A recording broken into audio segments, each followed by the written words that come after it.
This is just for people who have been in my place as I was 3 years ago and who feel like they're stuck in a corporate sector which is not meant for them. This is for you.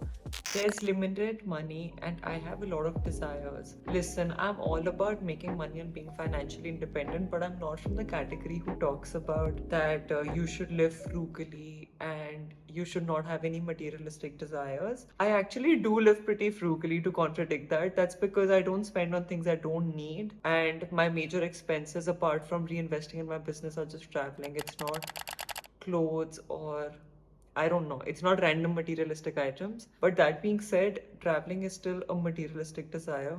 And that's something I want to keep doing and want to keep spending money on. And when I earned a fraction of what I'm earning right now in my corporate job, I could never think that this is going to support the lifestyle I want to live. And it just takes so long to go through those appraisals. And I mean, my appraisal was lesser than the inflation rate of India. So it's pretty much a pay cut. So this is one reason I just don't resonate with the corporate sector. They make you feel that okay, this amount of money is enough, and anyway, the society, when we dream more, we're told that we are greedy. Money only comes to the evil and it comes by doing bad deeds. But honestly, that's a really screwed up mindset. You can earn from doing things out of joy and doing good things. It doesn't have to be evil. Yeah, so I just didn't resonate with it. So this is the main aspect that didn't fit with me because I have a lot of dreams and I'm not going to stop dreaming that. So I'm just going to do everything in my capacity to earn that money on my own.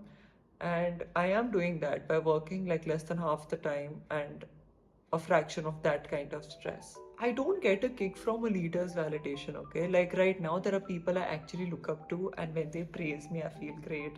When my readers praise me, I feel very good because I feel, okay, this is why I'm working hard just to hear this.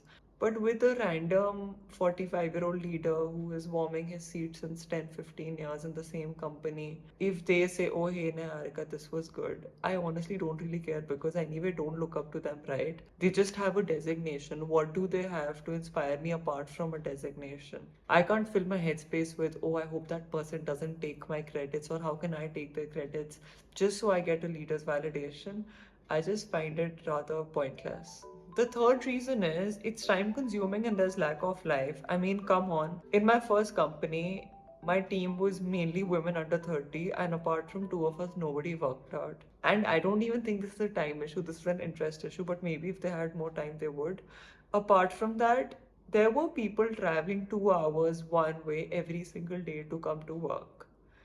And that is such a waste of everything. I just think that being in the corporate sector took so much time and made me like live lesser because I was working till 8:30 every day and sometimes longer than that.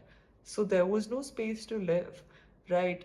I'm today recording a video on a Wednesday. Tomorrow, mom and I are going out for a movie in the morning because tickets are cheaper. So we are going out for a movie on a Thursday. I have a plan to meet one of my friends either on Thursday or Friday. And I can do that because I own my time. But that being said, ideally, we should work towards owning our time at some point in life. And working 10, 12 hours a day for peanuts amount of money doesn't do that. And this actually brings me to the next point, which will back this up, which is that there is some sort of white supremacy, okay? I just don't understand why is it we people in India who stay up late and take calls with our counterparts in US and UK. I've never seen them stay up at 11. I've never seen them wake up at 6. Then why are we staying up late to take calls? Why is it that we have to stretch ourselves and they are waking up and sleeping at the normal time and attending calls? So we should also ideally be taking calls in our working hours, right? And my final reason is that I'm unable to play the Inhuman game. I honestly get zero kicks in life from pulling others down. In fact, I've always been into personal development and motivation, so I get a kick from doing the opposite, which is what I'm doing today. But I get zero thrills from putting others down. I get zero thrills from stealing their work or just thinking in my head, how can I best be prominent? How can I be the highlight of my team? How can I get more attention? It's just not my jam and I don't resonate with it. Before I end, I want to tell you that I'm actually not telling any one of you to quit your corporate job. I'm just telling you my story and how I turned things around for myself and created a career where I'm actually optimizing for a certain lifestyle and not just for work. I'm actually creating this video because while a lot of you are amazing and you thrive at the corporate sector, and I think that's brilliant because it's a hard place to be in, there are a lot of you who are actually artists, writers, musicians, and just people who are stuck in a workplace and they're not meant to be there. So this is for those people. This is not to tell you to quit your job. Everyone in my family does normal jobs and I think they thrive on it. But this is for those people who are just stuck. So I hope this helped. This is my reason of why I quit, and I hope to never get back, and why I don't resonate with the corporate sector. And your reasons can be different, but if you feel stuck, I highly recommend that you take some time to look inward.